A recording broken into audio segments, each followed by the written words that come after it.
All right. I think the Brain Trust is actually streaming right now, but I wanted to do this live and see if I can take these devices apart.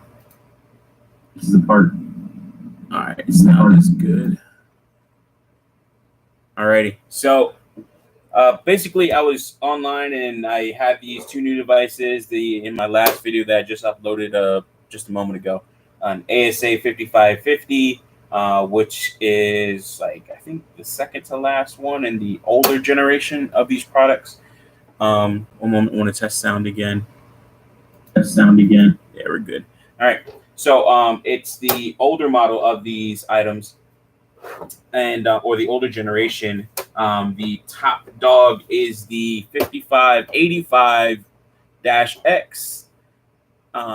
Still viable, still in use, has 10 gigabit uplinks, but it has different line cards in it. It's a modular device, so you can actually put in there's the SSP, or the security service processor, dash 20, and that's I think 20, maybe 20 gigabits per second or something like that.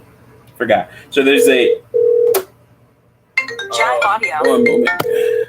Gotta mute myself here. Sorry, guys.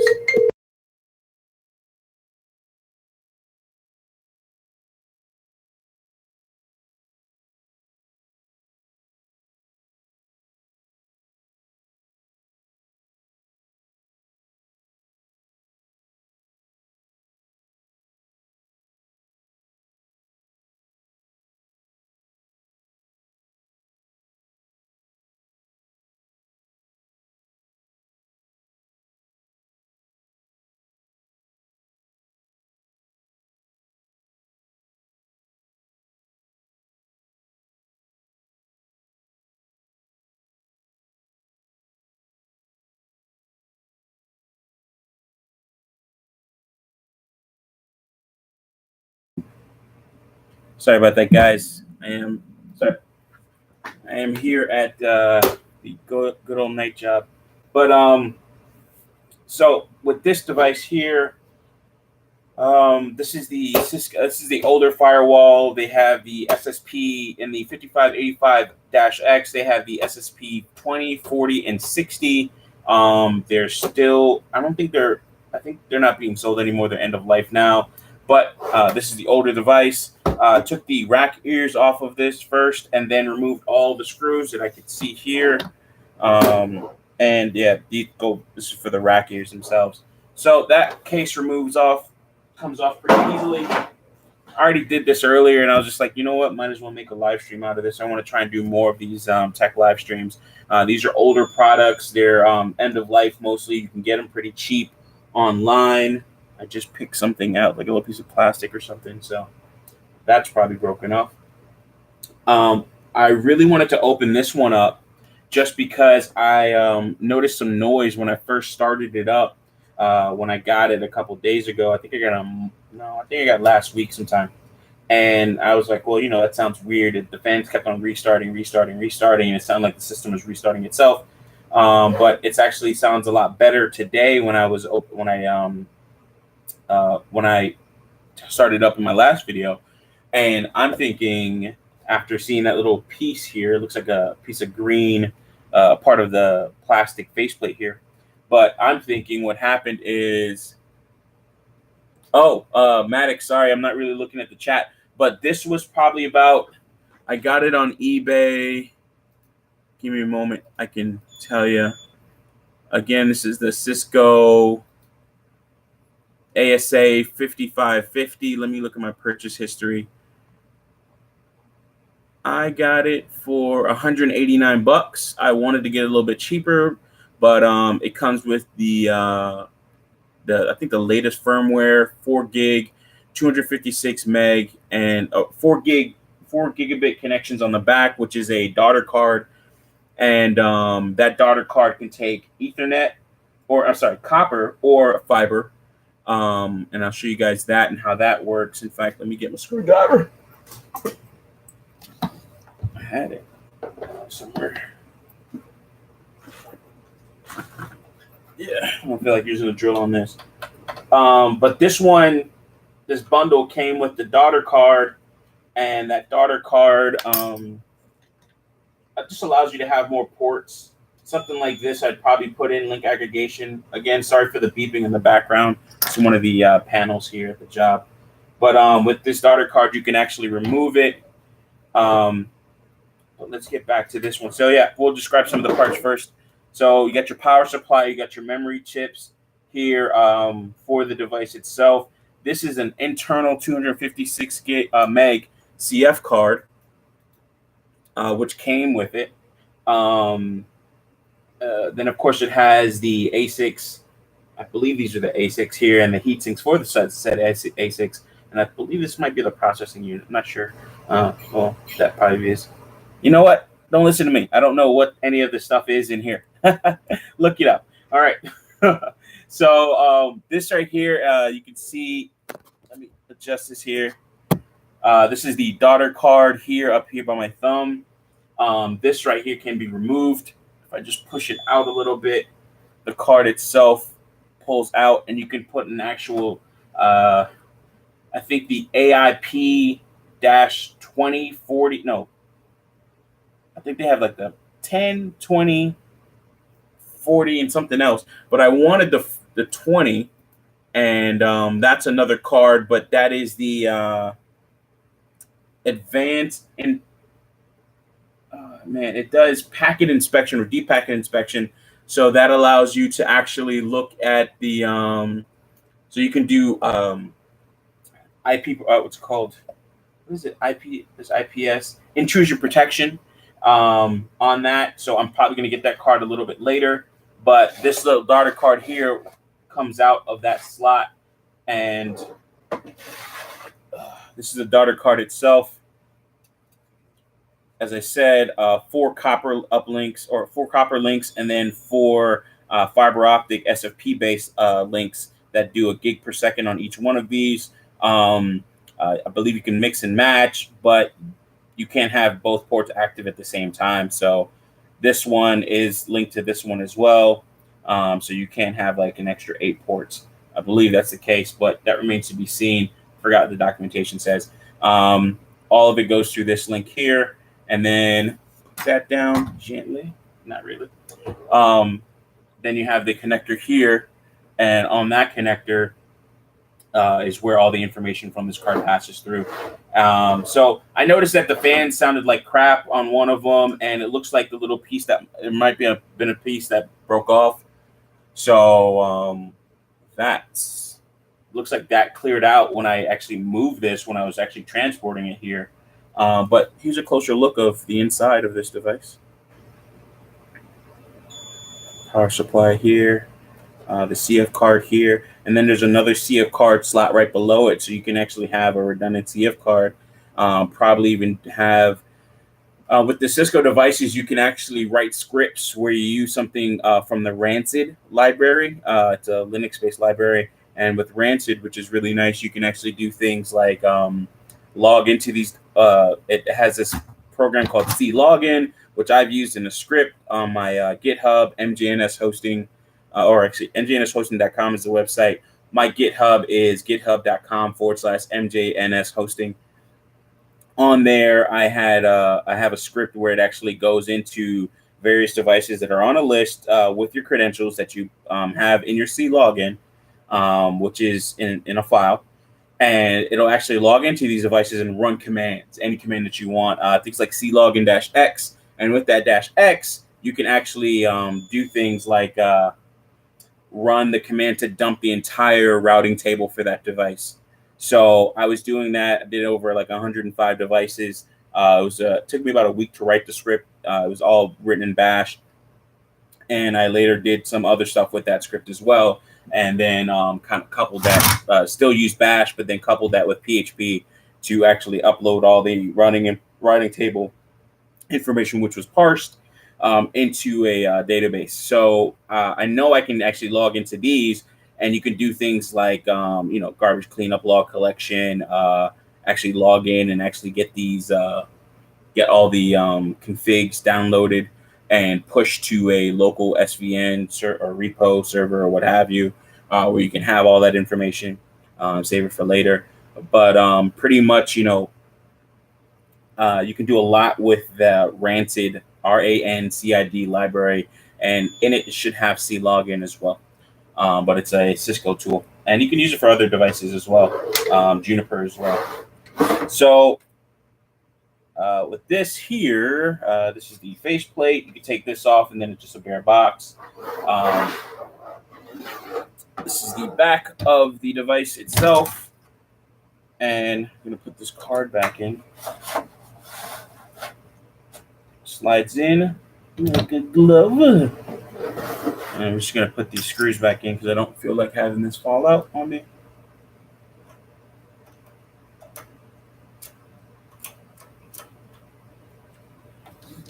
Okay. And then, I mean, that's pretty much it. I didn't really want to do anything crazy. I might go through and blow this out with some compressed air. But I wanted to show you this. But the main thing is I want to take apart this Nexus 3K device, which I just got off of eBay, and that just came in today. So I'll break it before I use it, bitch. But I can't find any images online that has, you know, has these things broken apart. So I want to go ahead and look into. Put that to the side. Got my trusty screwdriver here, and I'm going to take this fan tray out first. I took the power supplies out of this device before I started the video. Real easy to take out. They're hot swappable, field swappable, as they Cisco would like to say in their documentation. So I can easily slide these right back in. Just do that. So take that, pull the clip to the side, and pull. Boom, and the power supply is out. Actually got two of these, so that goes on either side of the fan. I'll only be using one in the lab.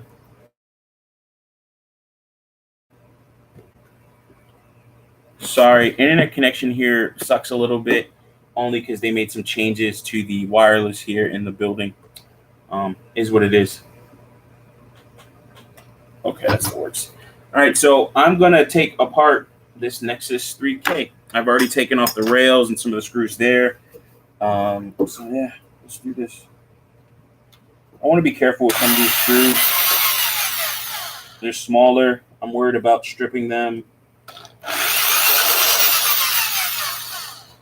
Actually, let me cut the torque down on here.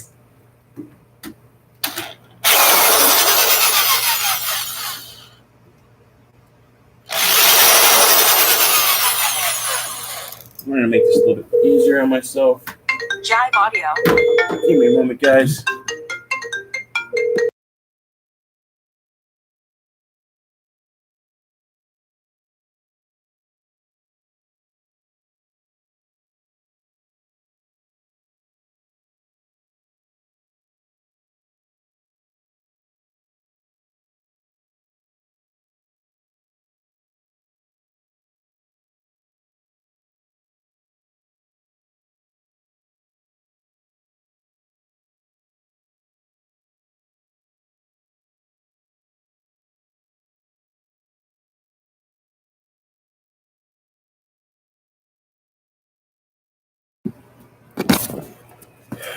Sorry about that. It took me long enough to start this video, so of course, you know, everybody's coming in through these doors, but it is what it is. I want to try and do this now before it gets too late on my end. It's what it is. All right, cool. Sound check complete.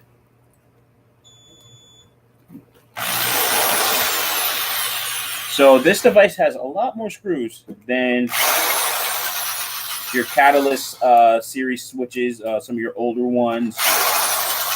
Oldies but goodies like the 2950, the 2970, which was the gigabit version in that series. You know, your 35s, your 35s, your 37s.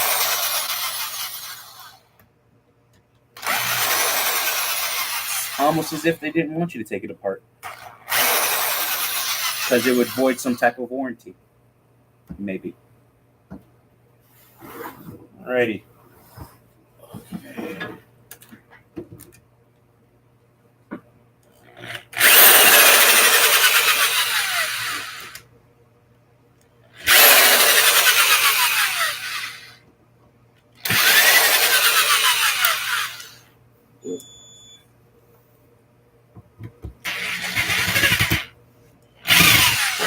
Strip that one.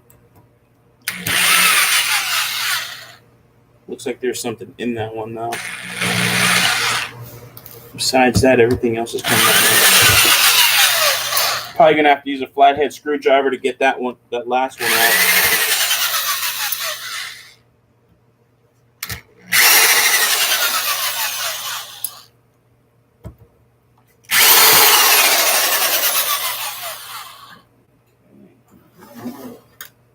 Almost done. Don't try this at home. Take it to work and try it instead.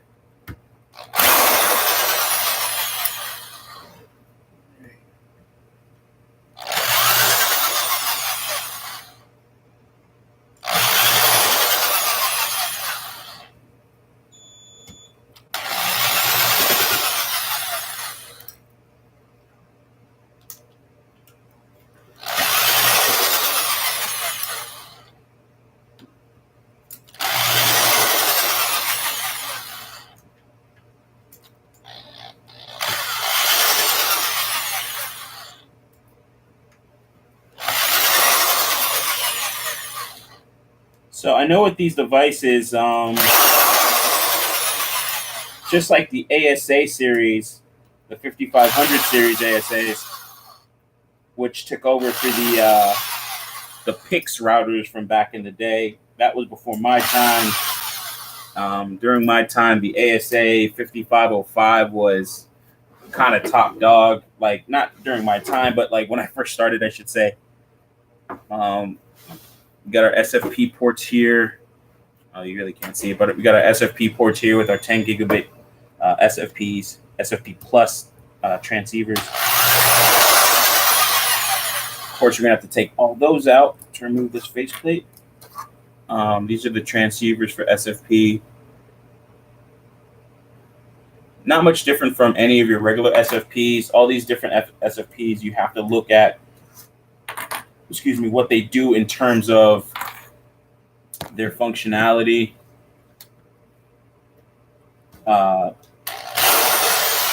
If they're dense wavelength, multi-wavelength, or anything else.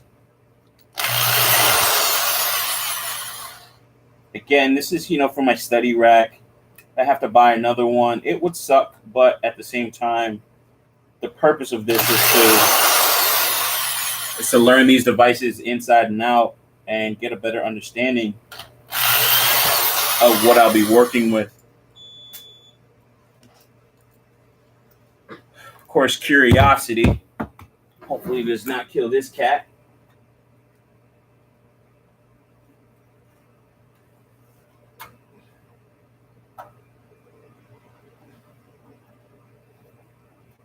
All right, I was able to get this one screw out, but that's stripped. So I might be able to find another one from someplace else from another device. So that's pretty much it. Once you remove like all of those screws, which are quite a bit of them, it lifts off here, and I'll probably clean this out a little bit. But oh wow, okay, super clean, which is nice. Let's let you guys see it here. But it looks like right now it has 2 gigs, two 2 gig sticks of 1R X8 PC3L. So I think it's a low voltage version. 10,600E RAM. Okay, so this is the card here. Right here, looks like this is like a bit of a daughter card. This might be able, yeah, you can actually pull this thing out. This like little card here, you can actually replace it. I'm not sure what you would replace it with. Most likely you just have just a replacement version of it or a device, or what's it called? A replacement model number. Usually anything with the equal sign is the replacement part on the Cisco parts list. It'll have the same exact part number, but of course, you might have different revisions of that. Please check Cisco documentation for that. So Cisco Quick Copper, that's pretty cool. I don't know what that means. I guess that's maybe like this whole revision of the chipset here, or maybe the name of it. So I have my fan units here, which are hot swappable. I think I can actually plug. Yeah, I should be able to plug this whole thing out. Actually, let's do this. You can see that. But with this, I can actually take this whole entire fan tray out. It's a little bit easier to do when I'm grabbing it like this. But everything's connected there, and the fan tray has all its fan modules.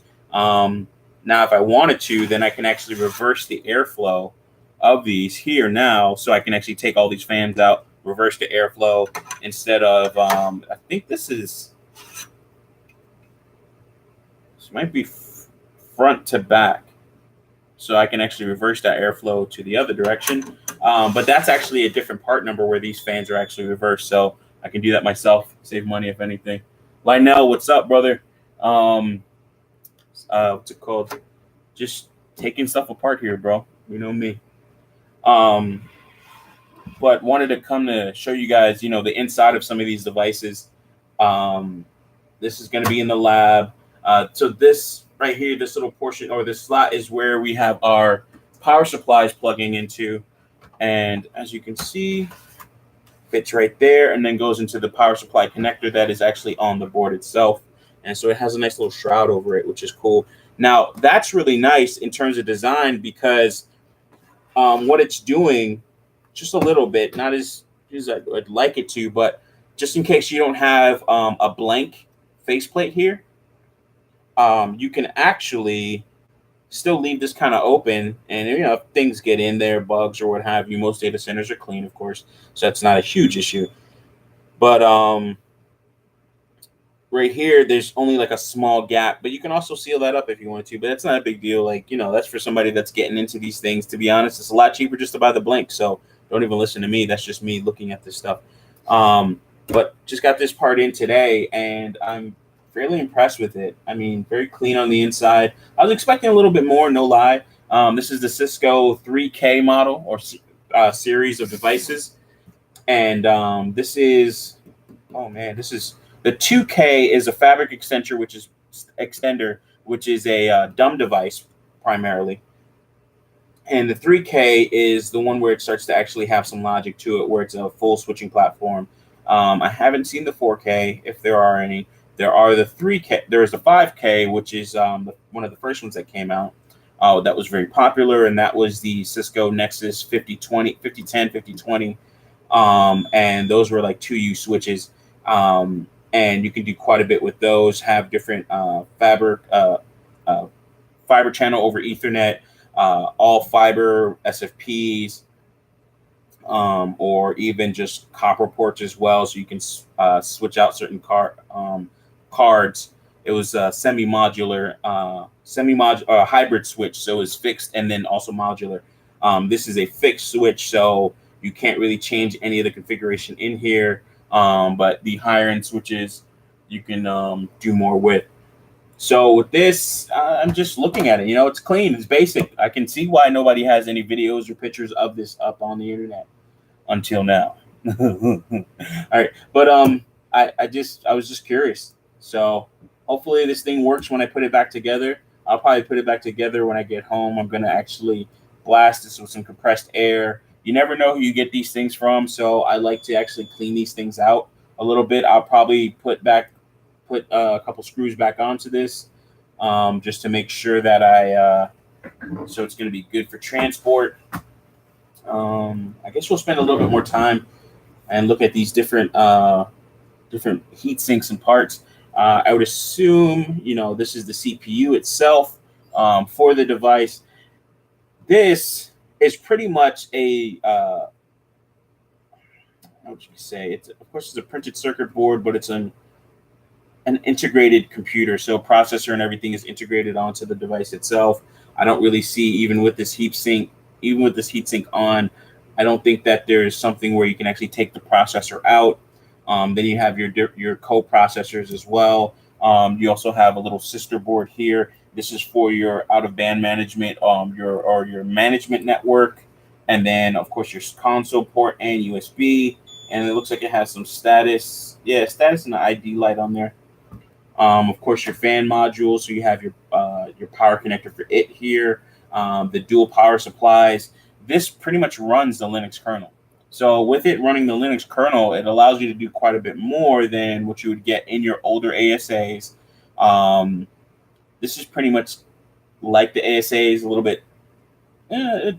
It's a switching platform in the ASA format. I'm sure somebody will correct me, and I'll thank you for that. But it uses the Linux kernel, so you can do other things on here, a little bit more advanced tricks. You can actually use, I believe this will still have access to the Cisco API, or has the API functionality on it. If it doesn't, that's definitely in the 5000 series or the 5K series. So that would be your 5010s, 5020s, I believe, and then their 5500s. I definitely know they have. Those are the ones that I was looking at more recently. It's a little bit more money, about $500, not too much, double the price of this. But I wanted something that I can actually keep on for all day.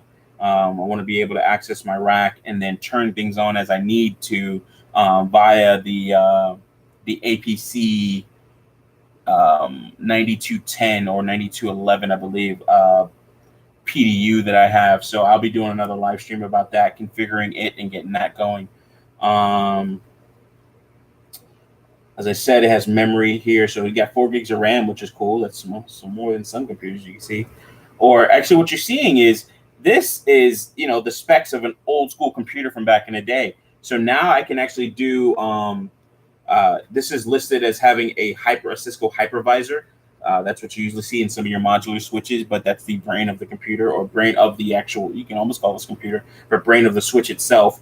That's where, it starts doing the forwarding of traffic and things like that.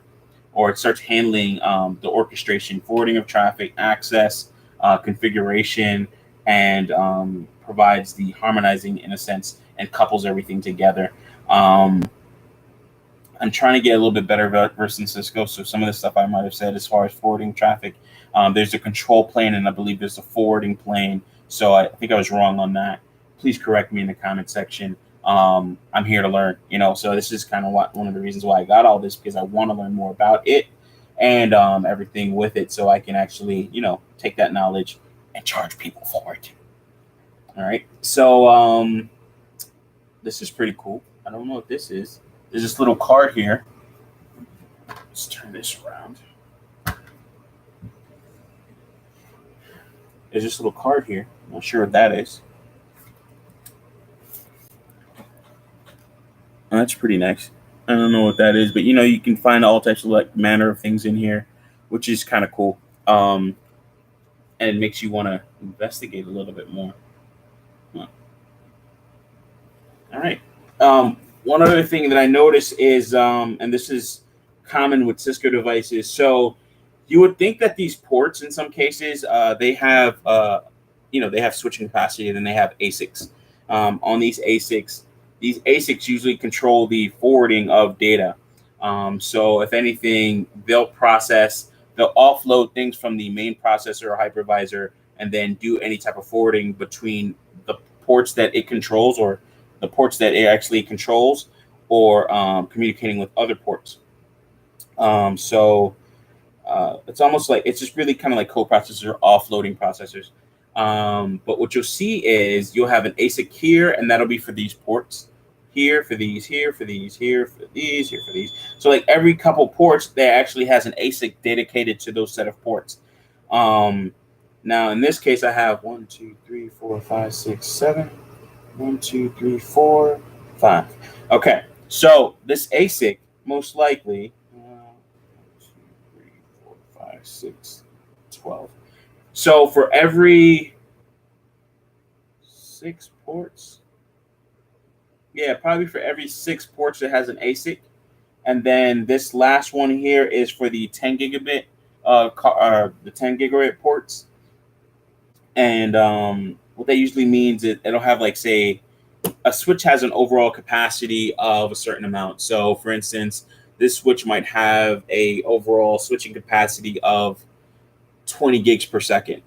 Now what that means is this switch here, in total, can handle about 20 gigs per second of traffic. After that, it starts to fail or drop packets or queue the packets, so networks become a little bit slower or your functionality becomes slower, which is why you have the higher end Cisco devices, which cost more, but they offer more functionality and non-blocking traffic speeds, or what they call non-blocking.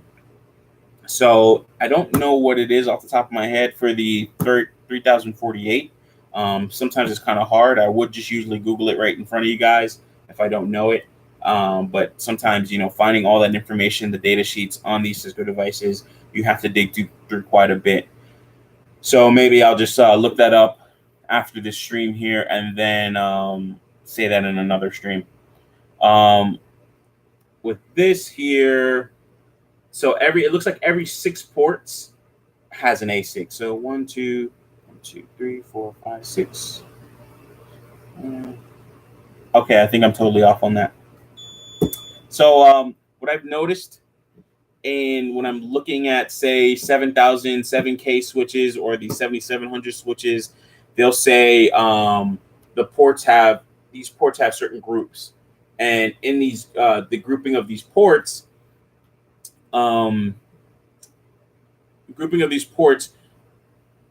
Determines, like, say for instance, if you wanted to do something like there's a command where you can actually say wire dedicated. One moment, I want to look this up because I just saw it yesterday and it was pretty cool because I was just like, oh, okay, that's really nice. So if you wanted to have the full wire speed of one of these ports on these 7Ks, Cisco Lab links.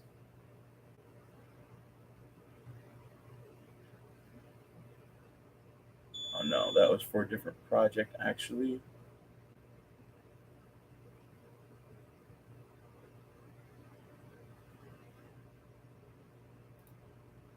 There we go.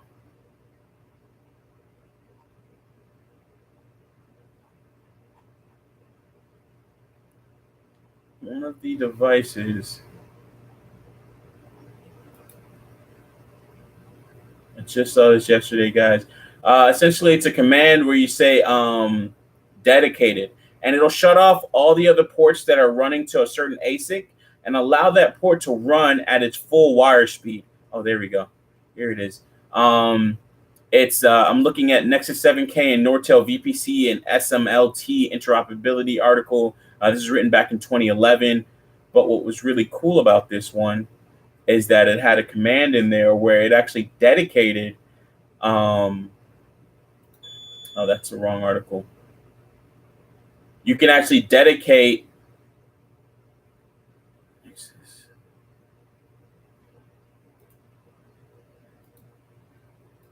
I'm also looking this up.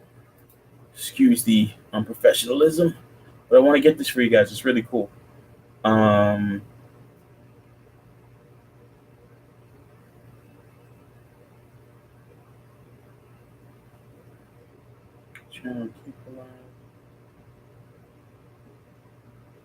Here we go.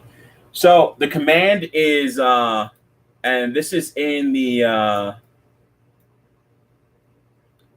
this is actually in the, this is for the 7K, but these ASICs will share the actual bandwidth of, or the processing power of this ASIC for a certain number of ports. My counting is wrong here, but these ASICs are each one of these little processors here, and I believe these are the ASICs that actually control these ports, usually a little bit closer to the port. But these actually will only say, for instance, all these ports are a gigabit, but they're oversubscribed. Sometimes they're subscribed 2 to 1. So if it's a gigabit, I can run up to about a gig, or both ports are running at that gigabit speed. So if they both run at, say, like 500 megs a second on each port, it's fine.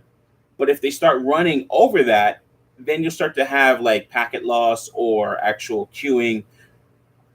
Excuse me. So before it actually forwards your packets, it'll actually say, hey, listen, I'm going to put this into a queue. And then once it's out of that queue, or once that queue is cleared, then I can actually take on more packets. but that causes oversubscription, which you can actually have issues with bandwidth, right? So you'll have bandwidth contention.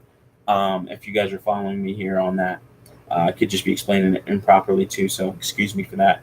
But with these, with the Nexus devices and the Nexus 7K in particular, there is a command that says you can force rate mode. So rate dash mode dedicated force. And what that does is anything in a certain port group, which you mainly see in your higher end Nexus devices, your 7Ks, it will actually shut off all the other ports in that group. So say it's a port group of 4, it'll actually shut off the other 3, and then that one device will run at its full wire speed. And that means if it's 10, 40, 100, it'll run at that speed, which is really nice. And it's kind of cool that you can do that. So you can say, hey, listen, I don't care about these other ports, but I want 40 gigs per second on this port here. And that could be maybe your WAN port or something like that. And you want to make sure that it doesn't get oversubscribed 2-to-1, 4-to-1, or anything like that.